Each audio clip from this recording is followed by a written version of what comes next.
What is up, guys? It's your boy Sierra21 back with another video, coming here with an NXT review from November 11th, 2020. Make sure to hit that subscribe button, give this video a thumbs up, I will gladly appreciate it. Tonight's NXT had a lot of good matches, a lot of shocking matches that we're gonna get into in a little bit.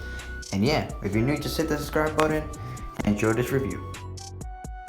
Come on, y'all, I know why you guys click on this video. Y'all know the reason why. Yes, indeed. Because we had Johnny Gargano win with the spin the wheel open challenge to kick off NXT. I figured it was gonna be like a little bit of a joke, but no, out of nowhere, Ruff comes out. So if you guys don't know, he's been in a match with Sheamus on SmackDown, and he's had some NXT matches in the past. So just in case you guys didn't know who he was. And the dude went for the NXT North American title. I didn't think it was for the title 1 second, but then it was for, so it was all cool. The match lasted like less than 10 minutes. So during that, when Gargano was outside the ring, Damian Priest showed up, and then Damian Priest basically stopped Johnny Gargano through the whole match. And then at the end, Johnny Gargano was going for his finisher with a big kick, and Damian Priest distracted him. That Ruff, rolled him up and became the new North American champion. I don't remember the last time being that shocked for an NXT match. Like, I swear, it's like, I was so shocked. And, you know, I'm like, it's not Raw, SmackDown. And I got so shocked. I was like, what? Like, I'm mad about it.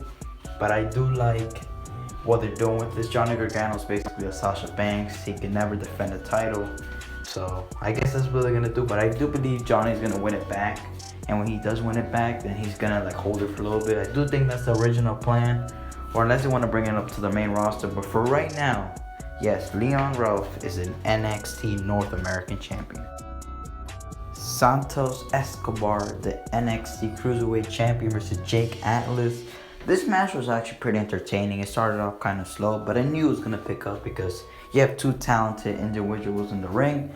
I expected it to be good, and it actually became very good. So first, Jake Atlas takes out, two of Santos Escobar's bodyguards, or whatever you want to call them. They get thrown out of ringside. And then we got the match. The match became physical, high flying, had good spots. And I really thought Jake Atlas was going to win. But the reason I didn't think so at the end was because I remember, we just had an NXT North American title change. I don't think we're going to get another title change like back to back like that on a regular NXT. So I'm like, you know what, Santos Escobar's probably gonna win. And he did. And that ending, it was kind of cool because Jake Atlas went to the top. Then he cartwheeled to the rope. I thought it was pretty cool. He was gonna do like some type of stunner, but he got reversed, and Santos Escobar did his finishing move. That looked kind of devastating, gotta be honest. Go check it out. And yeah, he retained that title. I like the way they're doing with him, but I think it's time for him to drop the title. He held the title for like 6 months already. I think it's time for like someone new to take it. I do want Scott Swerve to end up with it.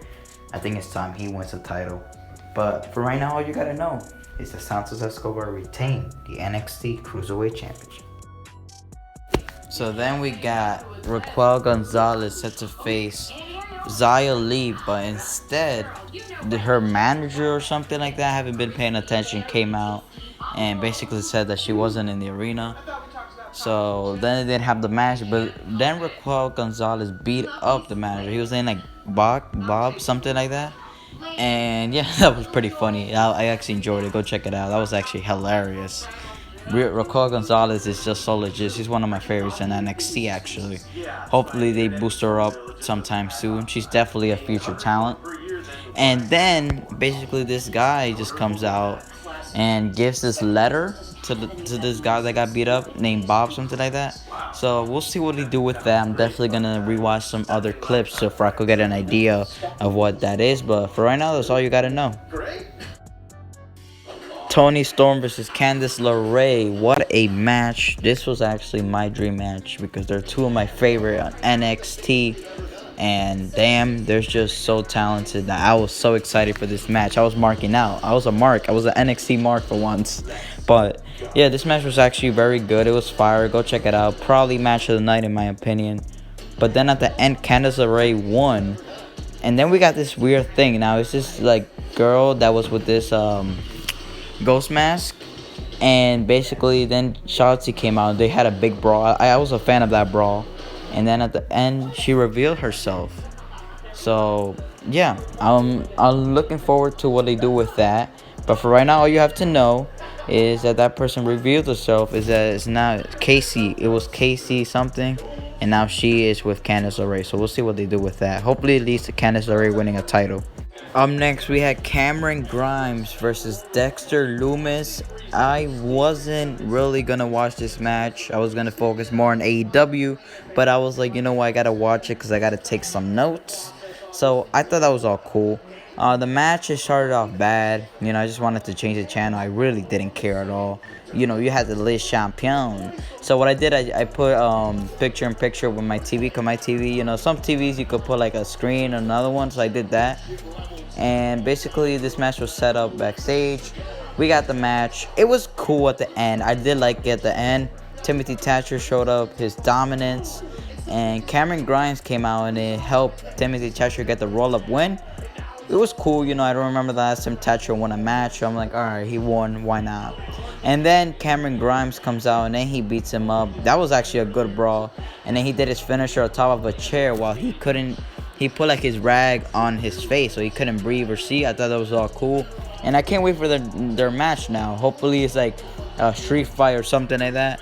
But all you got to know right now is that Thatcher won and Grimes came to attack Dexter Loomis. After that, we had an amazing promo package for Rhea Ripley versus Io Shirai next week. I can't wait. I didn't even know they were going to fight next week. So now I know it's good and I have a reason to tune into NXT. I believe it's going to be probably the main event because why wouldn't it? After this package, this match looks like a takeover match. I'm actually very excited. And I hope Rhea Ripley takes the title. I think it's time for Io Shirai to lose it. Look, she's a good wrestler and all, but I think her time is up. And I think Rhea Ripley should win it back. If she's not going to the main roster, then just give her the title back. And, you know, let her have it till, you know, she's ready to go to the roster. Make her lose it. And you can bring her up. So I think that's the plan they're going to go with. And yeah, but we'll see. But right now, all you gotta know is that go back and watch this promo package because you won't be disappointed. They gave every single detail, and I really appreciate it. We need some more things like this. You know, hyping up a match.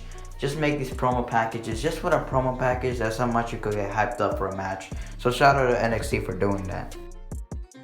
Main event time. First, we got Pat McAfee and his group, you know, with Oney Lorcan, Danny Burch, and Pete Dunne. Yo, this group is so hot right now, bro. They're so legit. Can't wait for that War Games match. I already know it's coming. But he come in here hyping up the match, saying that you're about to witness the greatest tag team and all that type of stuff. Yo, Pat McAfee's a go on the mic. And he's very entertaining, man. I could hear and listen to Pat McAfee talk. Why not? But, alright, so then we got that. We went to commercial break. We come back, and then we got Breezango coming out. So we got the match. Right off the bat, it actually became very good. They were fighting outside. They became turned into like a brawl. A lot of good spots, actually, outside of the ring. And I really enjoyed this match. I really, for a second, was thinking to myself, will NXT give the tag team titles back to Breezango? Nah, it wouldn't make sense. So I'm like, you know what? It's predictable that Oney Lorcan and Danny Burch are probably gonna like retain, which makes the most sense at the moment. Obviously, they're not gonna lose it yet. So yeah, so it happened and the match was good. And then towards the end, Pat McAfee's group, Oney Lorcan and Danny Burch, were going crazy at the end. And basically, they retained the title. But first, we got Drake Maverick. Drake Maverick came out. And for a second, I thought Breezango actually was going to win the title. He came out. He threw Oney Lorcan. And then Fandango went for the finishing move. The double knees to the neck from the top rope. And I thought it was over. But no, Oney Lorcan kicked out. Yo, that match was actually pretty fire. Go check it out if you didn't. But man, that was cool. Then I didn't know who was going to win. Pat McAfee came in there. He got involved. You know how he do. And then, boom, they just retained the title. They hit a very cool spot, like their finishing move. They hit it on Fandango. Basically, a DDT, like up from the shoulders of Oney Lorcan. So I like that move. I like it. And then they retained the titles. And then they created mayhem. They beat it up Breezango, Fandango. and Tyler Breeze, and even Drake Maverick. So I did like it at the end. And then at the end also, on the announce table he goes for the punt. So he punted Tyler Breeze. I think that looked legit. Yeah, that was actually pretty painful. And boom, they stand tall. They were like, yo, you know how we do in here. And boom, NXT goes off the air. Honest opinion, that the show was lit. I'll give it a solid 8 out of 10. What do you guys think? Make sure to drop it down in the comment section below. And yeah, as you've been your boy CR21, it's been a pleasure, and I'm out, my friends.